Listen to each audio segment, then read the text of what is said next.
George, it's always good. We mail our own pieces to ourselves and we call to make sure that the message is working. So I'm glad we talked. And actually, any conversation with Sue is fun. Yeah, I'll bring Bob up. He can tell you. Super fun. Being unretired, is that it? I'm sitting here at the same time entering data into this spreadsheet that he just gave me in his inimitable handwriting. So I will mute myself when we have a conversation about Bob's interesting personal coding system. Gotcha. On next month, on October 4th, the Johnson County Democrats, they're going to host their annual fall barbecue on October 4th.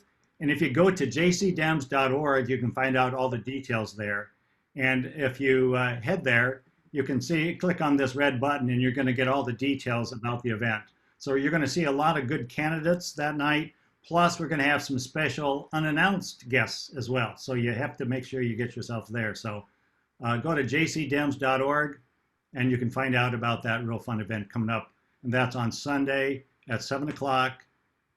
Actually, we'll probably have some special music at 6:45, but join us and it'll be a great time. Is it going to be safe? It will be safe because it will be remote. I forgot to mention that. So it's kind of a barbecue without food. So okay, that feels safe. It definitely will be safe. What a fabulous turnout this is. It just shows how many people are anxious to participate in this election and more than ready to take back our country. I see we have a number of electeds with us this evening, and some have just signed up, and I'm not sure they're here, but there's too many screens for me to keep track of.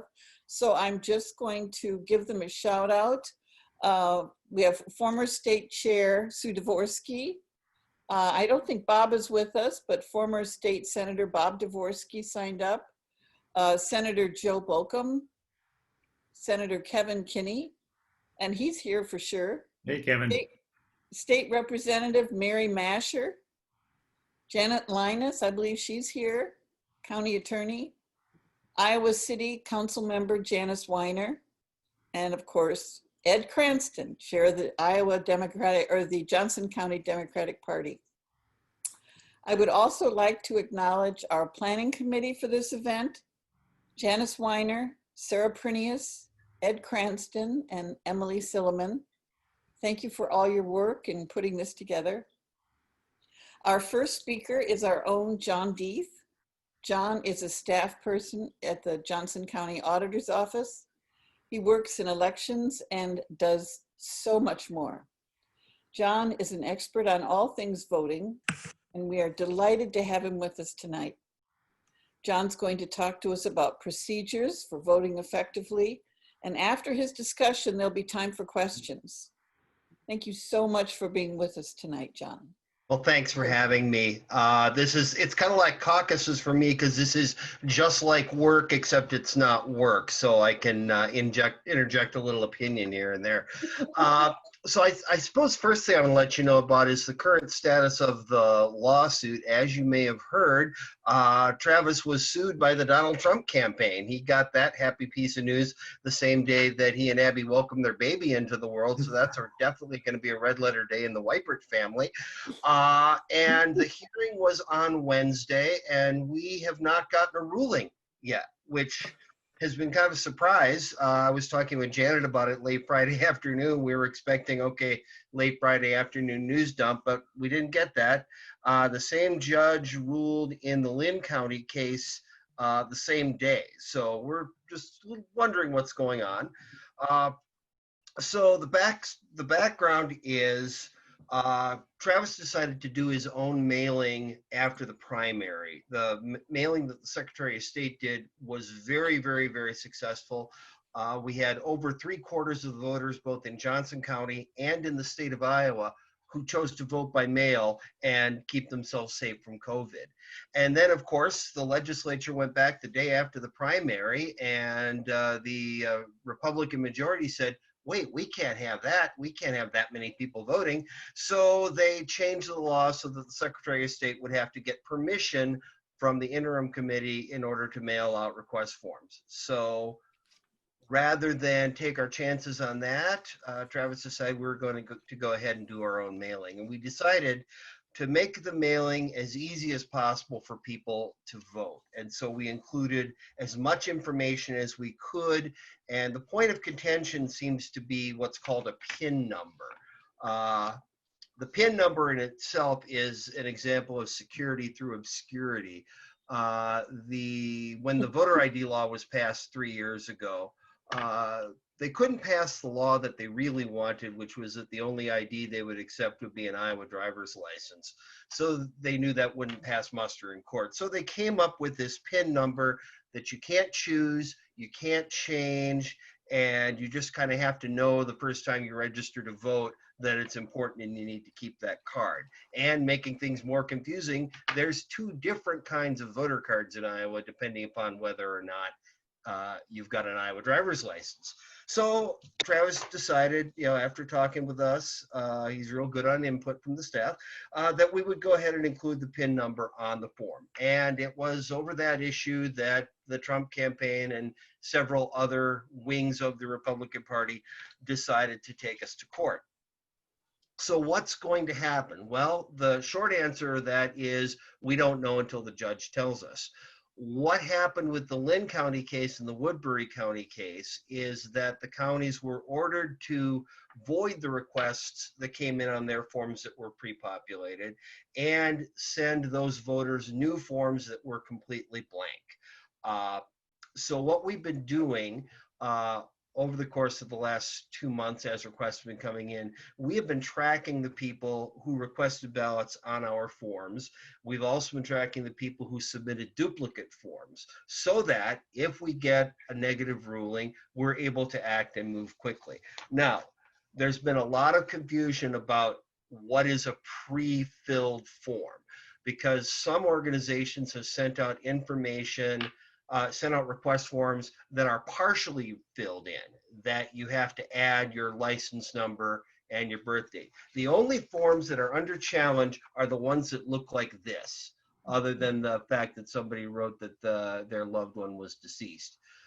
If you filled out a form that looks like this, you could have a problem, but we can't say that for sure yet. If you filled out any of the other forms, and most of the forms look somewhat like this, even if part of the information was filled in, you're okay because you had to provide your ID number. And again, the ID number is the point of contention. So how many people could this affect? We have received, so far this election, about 27,500 absentee ballot requests, which is more than we've ever gotten for mailed ballots in any election ever. The Democrats, by the way, have a 6-to-1 lead over the Republicans, which is double our 3-to-1 lead in voter registration. So Democrats are getting their requests in. They can't wait to vote. We've also got another 3,500 or so that we haven't processed yet that came in on our forms. We decided after Lynn County got the negative ruling that we were just going to wait on those until we knew what was going to happen just because of workflow. Almost 3,000 of the voters who used our forms filled in their driver's license number voluntarily. And the Secretary of State has already told us that the people who wrote in their driver's license number, those are going to be okay. So I crunched the numbers yesterday while I was working. We've got about 6,200 people who have only filled out a Johnson County form and who have not yet provided a duplicate form on a blank standard state form. If you have any doubt, it's not illegal to fill out a second absentee ballot request form. I'm still going to only send you one ballot, no matter how many requests. We're starting to get triplicates now. So that leads to another question. Why are we getting so many forms this year? We spend all day, every day on the phone answering that question. My son has gotten 3 forms from the same organization. There's people who've gotten up to 5. So what's going on, and this has always happened, is that multiple groups are sending out forms. It's just that this year there's more groups doing it and they're going to more people. So everybody in the county is going to wind up getting at least two, our form and the one that just came out from the Secretary of State's office. And that's going to look somewhat like this. It's got a Vote Safe Iowa. It looks a lot like the one that came out in the primary, although it is a little bit better laid out so that people can fold it up better and not expose their information. There's a private outfit called the Center for Voter Information. They're a Democrat-friendly think tank. They just want more people to vote because they think the more people who vote, the better that's going to be for Democrats. I believe that myself. I think most of you believe that. The problem is they use a lot of bad mailing lists in their process, and nobody is checking in with the auditors or with the Secretary of State to see who has already requested ballots. So you get a lot of, I thought I'd already requested my ballot, now I've got another request form. On top of that, Iowa Democratic Party has done a couple of mailings. The Republicans have done a mailing that some Democrats are getting. I can't figure out what their approach is there, but you know, they're welcome to it. You know, it's a form. You can request your ballot on your Republican form and vote straight ticket Democrat all you want. There we go. Good for them. So if you're wanting to know the status, Ed, this is your cue. We've got a absentee ballot tracker. There's a short URL that we can distribute here that's easier to find than the Secretary of State's website. But this is where you wind up. You punch in your name and your birth date, and that will indicate whether or not you've already requested your ballot. Now, it runs a couple of days behind the data entry, and the data entry sometimes runs a day or two behind. At one point, we were about a week behind, and now we've got more temps on staff to help out with that. And again, we are holding on to the ones that are coming in on our request forms. So if you've sent in one of our request forms, it may not show up. You can always call. You'll probably get one of our friendly superstar temps, or maybe you'll get me. I don't know. I try to be friendly. So that's a good resource. And later on, it will also indicate to you whether your ballot's been sent out and whether we've received that ballot back yet. So while we're thinking here, there's several really important dates coming up. Probably the most important date coming up is going to be October 5th. That is the day two things happen. Number one, we are allowed to finally get those ballots in the mail. We used to be able to do that 40 days before an election. Like we said, the Democrats don't have the majority, and in 2017, they pushed that back to 29 days. Paul Pate gave us a waiver on the mailing date in the primary, but they refused to give him that after they changed the law in the general. So 29 days.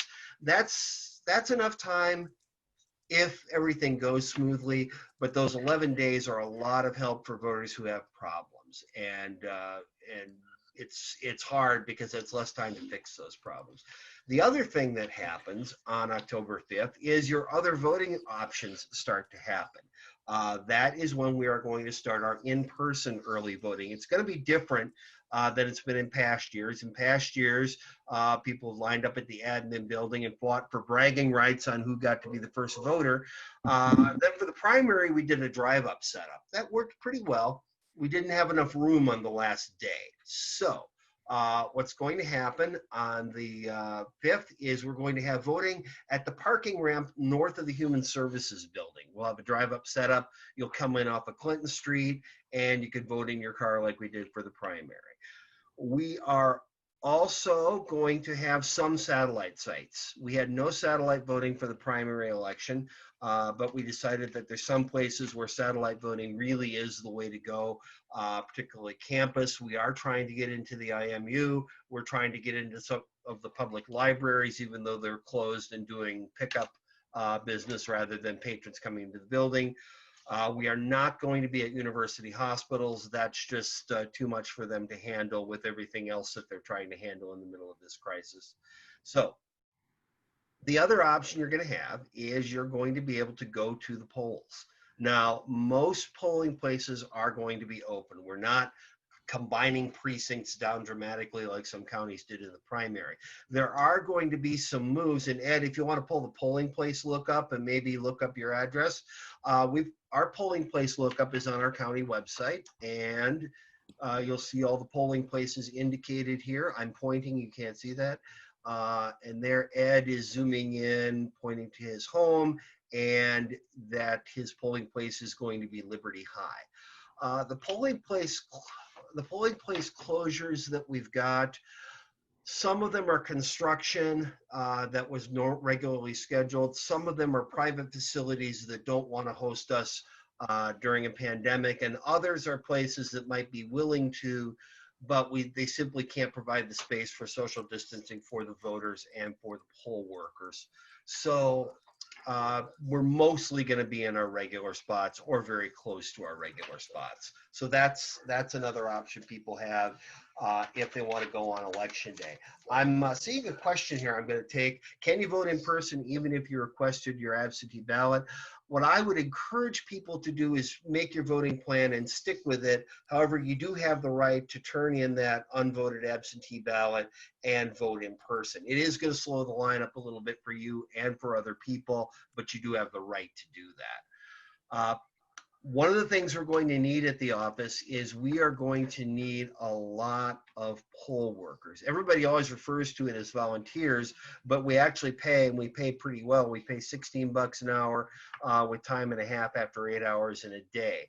A lot of our regular poll workers are elderly, and they're concerned about working in the pandemic situation. And so we're looking for people who are a little bit younger, which even I'm considered a little bit younger compared to our poll workers. We're looking for people to step up and help out. I know Janice has, I know several of the other people have. I'm talking to the wrong crowd here, but we're in desperate need of Republicans. We have to balance our poll workers close to 50-50. And as you know, Johnson County is right now 3-1 Democrat. So if you have Republican friends, some of us do, send them our way. We'd really appreciate it. The Democrats are, of course, looking for volunteers as well for Get Out the Vote and for vote protection. That's going to be a big factor this year. We've already seen that the Trump campaign is willing to be litigious. We've already seen that they're spreading a lot of misinformation, excuse me. And in 2004, how many of you remember 2004? We had Emily does, she was there. We had a pilot program from a Republican activist where they challenged as many absentee ballots as they possibly could. And it was really mean-spirited and ugly. And we need people in some of our precincts. We need people at the absentee board to keep an eye on that and help protect people's right to vote. So, and we're working on that. We can get you hooked up with that if you're interested in doing that. Right. Now, I'm seeing a couple questions here. I'm going to bounce in because they kind of go along. Drop boxes. That has been a big source of confusion because we had about a week of miscommunication. There will be drop boxes at the administration building. There will not be drop boxes at other locations. So if you want to turn your ballot in person, which personally I would do that if I was voting a mail ballot rather than mail it back. The post office has been pretty good so far this election, but you're always taking your chances with the Postal Service. One thing that's changed this election is, some of you remember the election up in Winneshiek County where the Democrat wound up losing by 8 votes, and there were some ballots that never got counted because they weren't postmarked. We now have a serial numbering system where we will know when ballots entered the mail system, and we could potentially count more ballots that get turned in later. Or that get put into the mail system later, because most local mail is simply not postmarked anymore, especially prepaid mail, which your absentee ballot is prepaid. So, So John, before you take other questions, could you also mention the special election that's coming up in Coralville?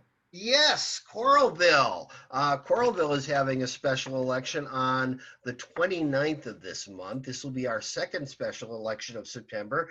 We got through Tiffin in one piece, and we will get through Coralville in one piece. So voting for that is going to start tomorrow, first thing tomorrow morning.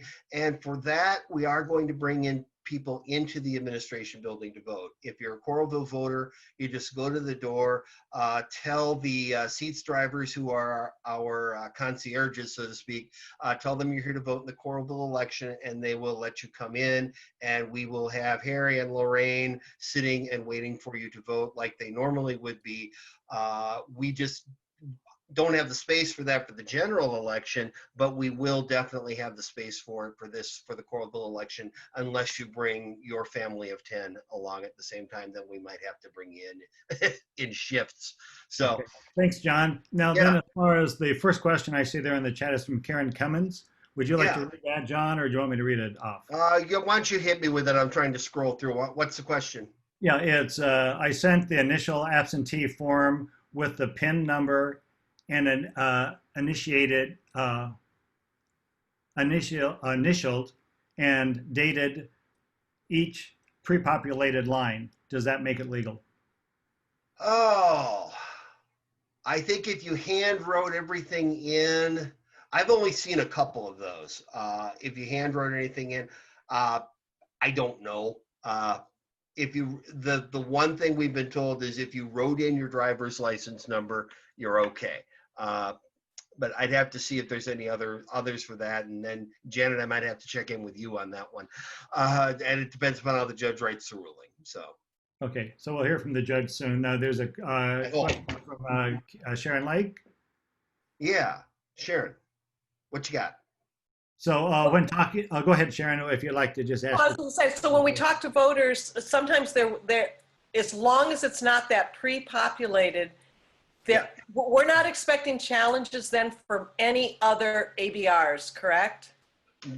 We haven't heard anything about any other challenges. The one fear I have is that there will be an attempt to challenge the Center for Voter Information once Right. it's partially filled, but that hasn't happened, and it's getting real late for that to happen. So what we're telling people is that the only ones under challenge are our forms, which are very nice.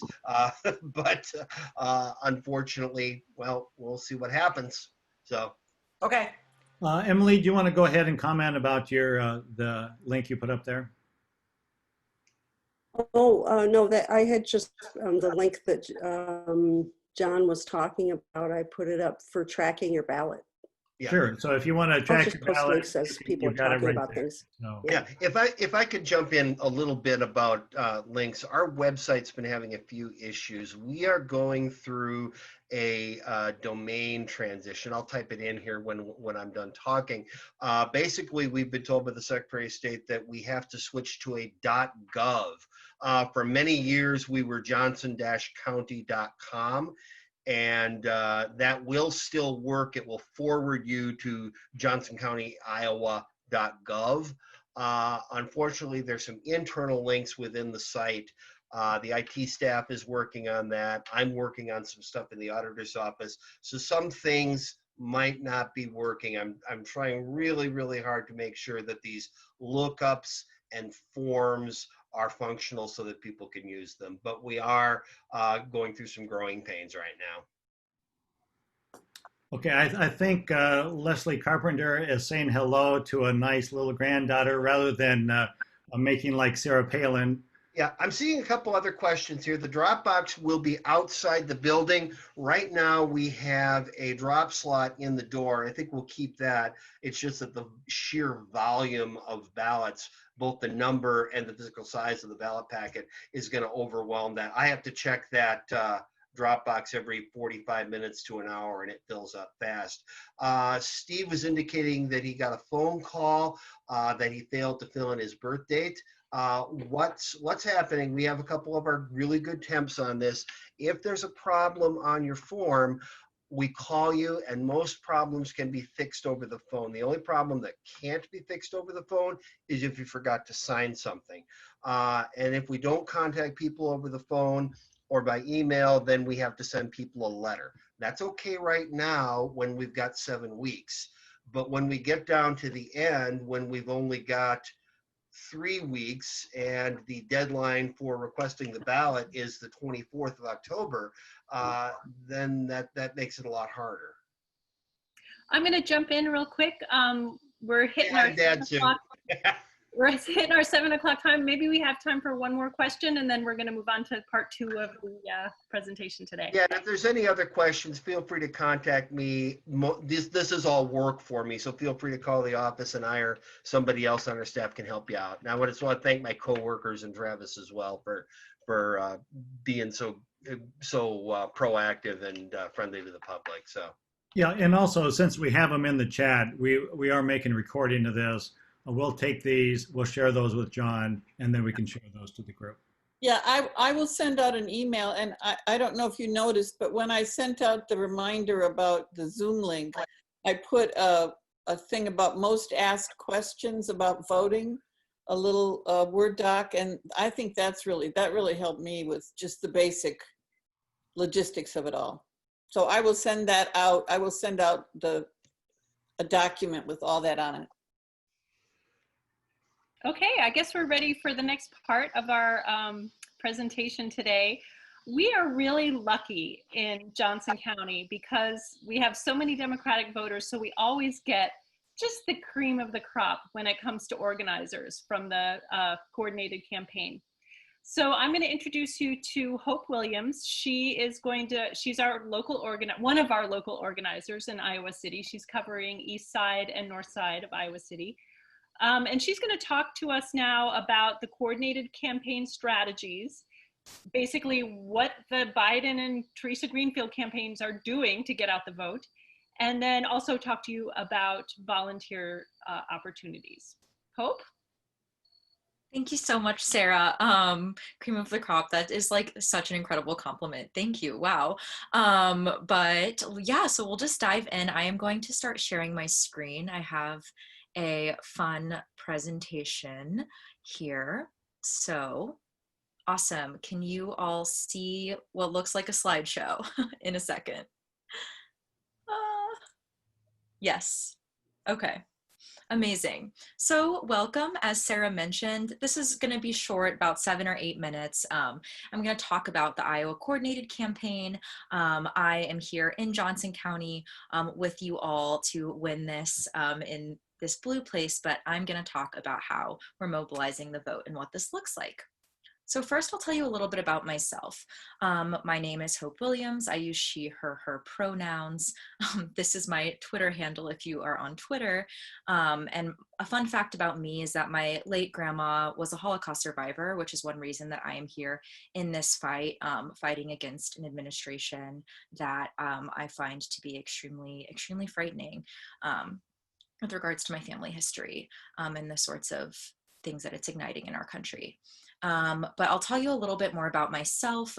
So I am originally from Texas, was raised in Missouri. And the one thing about me that is probably the most important reason that I am here, or definitely, is my brother is severely disabled. So growing up, we're around the same age. And when we were juniors in high school, my brother Paul was having 30 to 40 seizures a day. And I was the person who stayed with him those following 6 months when they were mapping his brain, and I slept in the hospital every night with him. And I had a really, as I'm sure you can imagine, intimate and somewhat traumatic experience with the healthcare system in this country during that time. He ended up getting his left frontal lobe of his brain removed, and at the time, I didn't realize that that was a political experience and that my brother's life is something which the Republican Party, due to his pre-existing conditions, believes should not have health care. And that is why I'm here to fight for communities and like my brother and the communities with disabilities, as well as to elect candidates like Joe Biden and Teresa Greenfield, who will put policies in place that give civil rights as well as health care to individuals like my brother and other folks with severe disabilities. So that's really why I'm here and excited to tell you all about our campaign. So these are the 3 main values of our campaign. I like to start off with this because I think they're the 3 guiding lights of all of us as organizers, as well as the entire campaign. The first is raise every voice. For me, I'm sure you can imagine this looks like reaching out to marginalized communities like the disability communities who don't normally feel like they have a place, but because we're all virtual, we're trying to make this as accessible as possible to everyone. and bring joy to the fight. This is just, we are in a fight for the soul of our nation, and we have to be optimistic and joyful in doing this absentee ballot form chasing every single day and making these phone calls. And lastly, we are choosing to win. We believe here at the Iowa Coordinated Campaign that winning is a choice that we have to make every single day, and spending our time and our energy and our phone banks on places that will ensure we're doing this. And these are our values because we know that Iowa will decide so much this year for our country. We can and will be the 51st Senate seat with Teresa Greenfield. And no pressure, but we have here in Johnson County the highest target goals in the whole state. I'm sure you all can imagine why, but we just know if we turn out the vote here in Johnson County, we can and we will win. So no pressure. So we're going to talk a little bit about the success of phase one. So the past 4 weeks, which John kind of dove into some numbers, but just so you all know, statewide, we have had over 10,000 in-universe vote by mail commits for Democrats. So these are folks telling us that they are, and oftentimes new voters, voting for Democrats. We've had a lot of community leaders statewide step up who are committing to volunteer once a week with us.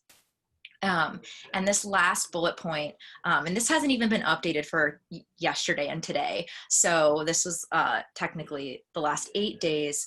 Statewide, we have had 1,100 plus commits that did not vote in 2016 who have committed to us that they are voting for Democrats, which is incredible. I'm sure, as you imagine, every single vote matters, and knowing that we're getting these new folks out to vote is crucial to us winning. So we're really excited about that. We are now in phase 2 of the campaign. As John mentioned, this is the absentee ballot request form chasing process. So this means the calls we are making are to folks who have not submitted their absentee ballot request form yet, and we are making a plan with them to get these forms in. So what is our goal in this phase? Pretty clear: to chase every single ABR back to the auditor's office via phone banks, text banks, and other events. And one thing I just want to emphasize is that we are calling a mobilization universe. So these are folks who are, I know actually many familiar faces who've been making these phone calls, but we are now calling into communities that are lean Democrats or strong Democrats who we just need to ensure their absentee ballot request form gets in. So we're trying to mobilize the vote. We are not necessarily working with the persuasion universe as many campaigns do. We're just trying to get everyone out to vote. So what does this look like practically? First and foremost, phone banks. As I'm sure you can tell by now, we are all virtual, so everyone is safe and can do this from home. There are phone banks in the communities all over Johnson County. I also just sent a Google form. This is an involvement form, so it's super short for anyone who's interested in getting involved in Johnson County, so your organizer can reach out to you. But I will just finish up here. I have one slide left. Awesome. So I need, so I know actually about half of you already are already signed up for next weekend, which is our weekend of action. And I need 100 people. I'll tell you, we have 60 right now, so I need 40 more. And some of you all have been recruiting your friends, and that is amazing. So for those of you who already are signed up or would like to sign up, I would love to see in the chat box what time works best for you next weekend, and I will follow up with you to see if this time is good to make phone calls. So just go ahead and type in the chat box when you're planning to attend next weekend, and I'll make sure you get that info. Awesome. And as I said, we have phone banks all over the state next weekend. It is our last weekend of action before ballots are sent out. So it is truly the only weekend of action before get out the vote, which is why it's crucial that we get people out. Yes, and there is a training at the beginning of every phone bank. So actually when you sign up, you will have a training in the first 20 minutes at our phone banks. So amazing. Awesome. I love seeing everyone who is interested in getting involved. So that is so awesome. And then lastly, just how to contact us, get involved with us. We have my email, which is in the chat box. You can text me, call me anytime, preferably not after midnight, but it does happen. So do what you have to do. We have Mobilize, which I'm sure maybe you have used before. That's just a way to look by zip code for events. And lastly, that involvement form that I just dropped in the chat box, which I will drop one more time. So please feel free to fill out this involvement form and we will make sure you get contacted. So thank you so much. I'm going to stop sharing my screen. I know I'm probably out of time, but if you have any questions, text me, call me, email me, and I'll just drop that info again. Thank you so much. Great information. Appreciate that. Also, Hope is joined by 4 other organizers in Johnson County. So go ahead and contact Hope. If there's another organizer that might be working with your part of the county, she'll direct you to that person. So thanks again. Karis is an organizer with the Read a Heart campaign. So Hope was talking about the amazing work the coordinated campaign is doing, talking to turnout voters, folks who we know have committed to vote Democratic, and who we want to make sure, you know, chasing those absentee ballot requests, all those fantastic things that Hope was talking about. We are the other, kind of using the other arm of work on this campaign and this cycle. So we are talking to many of those persuasion folks. We are really excited about a big blue wave this year, but we also practically really need to cover our bases. We all know, I think probably painfully, that this district went for Trump by 4 points in 2016.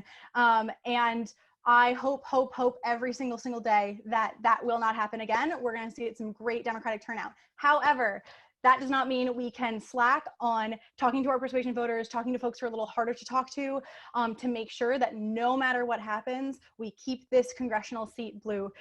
This has been a stronghold for Dave Lovasack's entire tenure as a representative, and we cannot let that get away from us just because there is a great mobilization happening for hopefully a strong Democratic victory here.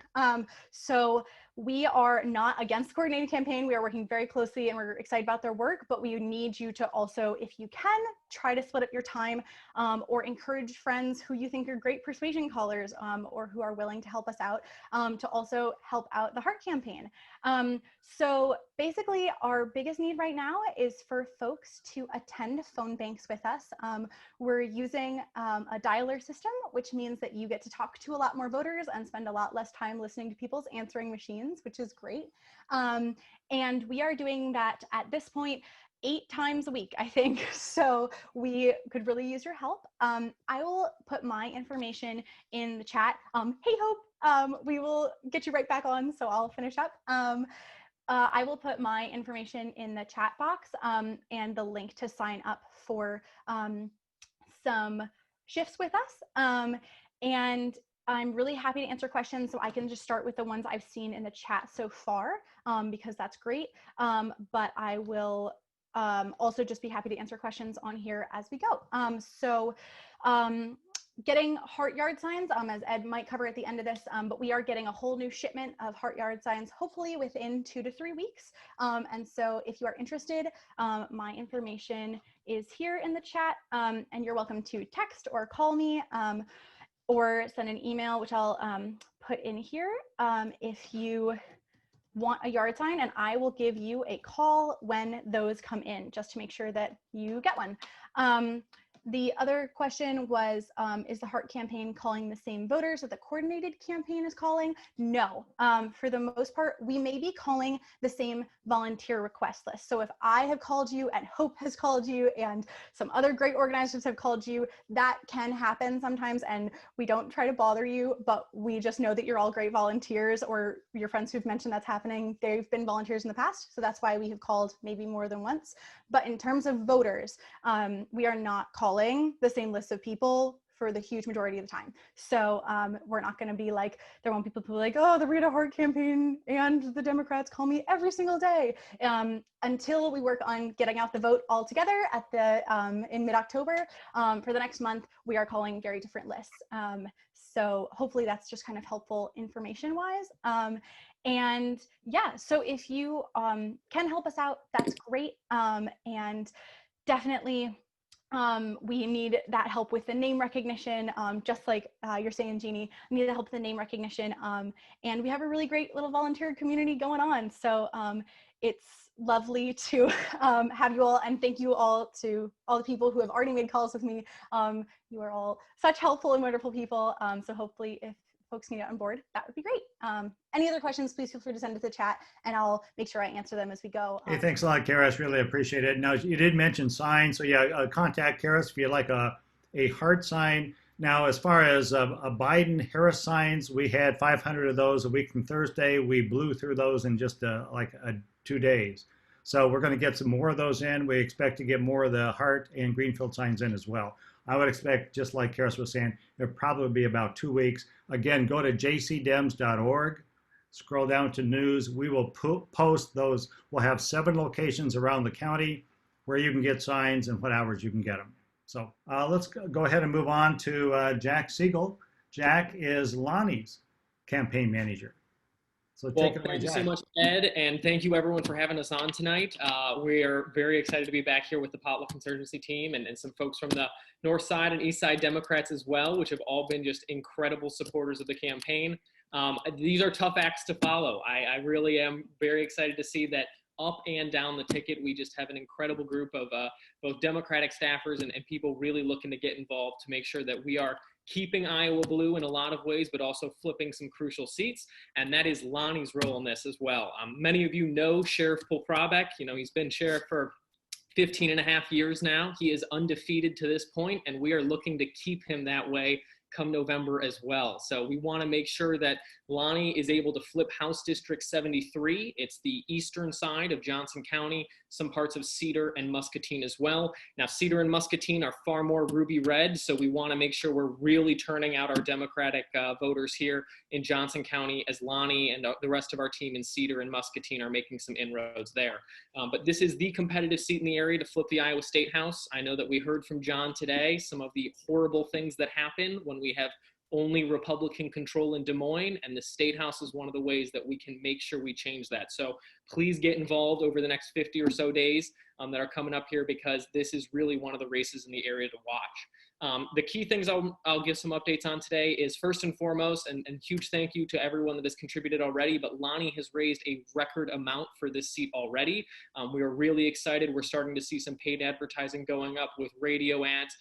We're looking into print and TV ads as well to really help get Lonnie's message out. So every dollar really goes into letting voters know throughout the district about Lonnie's incredible efforts and some of the horrible things that Representative Kaufman and the GOP legislature have pushed so far. That said, we are running against the son of the Republican Party chair of Iowa, so money is not really an issue for him. So please, please, please, anything you can give is much appreciated. We also wanted to give an update that we now have yard signs, so we're getting those out throughout the district. Paul Deaton up in the Solon area, Lonnie in the Newport precinct, and some folks down in the West Branch precinct as well. Scott West Branch precinct have yard signs that we're happy to help distribute. And then we are looking for some volunteer help. So I will post a couple links in the chat here so that you can help out with Lonnie's campaign, but we are doing a lot of the similar things that you've heard so far. You know, phone calls is kind of a COVID bread and butter way of organizing at this point. We are organizing our list as best as we can to make sure we're not overlapping with folks like Rita Hart's team and the coordinated campaign, because our list is a persuasion list. We're really targeting a lot of those folks that have voted for Bobby Kaufman in the past and are looking for an alternative this year. And Lonnie is that great alternative.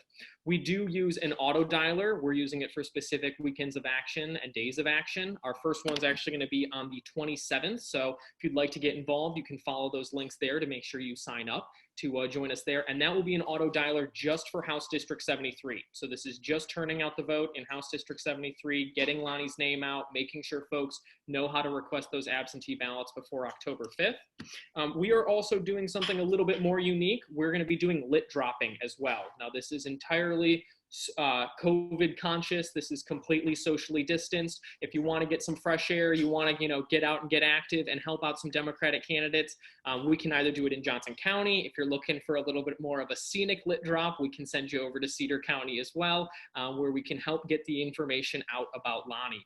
It's a great opportunity, and like I said, completely COVID conscious, 100% socially distanced.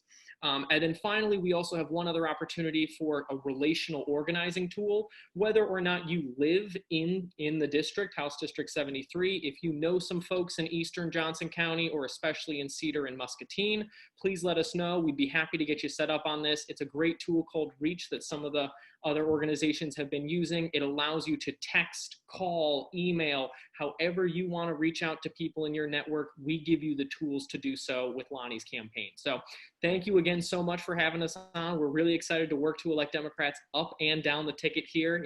Very excited for some of our federal races here and for flipping the Iowa State House blue. So if there's any questions, please leave them in the chat, or you can feel free to reach out via my email or phone number there. But thank you again for the time. Great. Well, thank you. Thank you so much, Jack. I just want to point everyone toward a resource that Ellen Marie Lauricella and I developed on how to vote.